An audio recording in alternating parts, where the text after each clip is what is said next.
DJ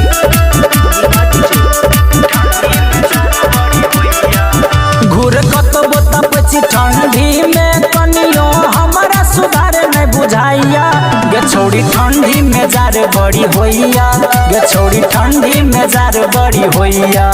खूब पछिया बहै छ शीतलहरी में खूब ठार से हो गिरैया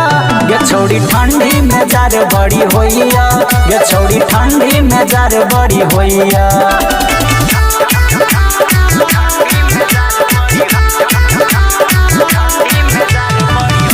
डीजे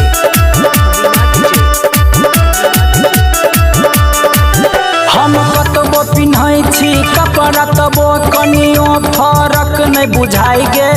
कते ओस गिरै छै धुई न लागल छै आगू नहीं किछो सुझाइ गे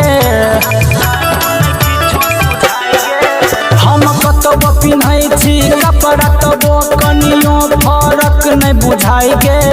कते ओस गिरै छै धुई न लागल छै आगू किछो नहीं सुझाइ गे हे गे आगू किछो नहीं सुझाइ गे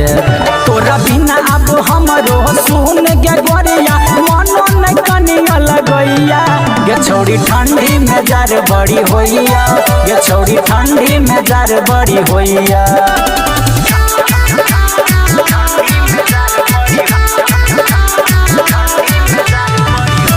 डीजे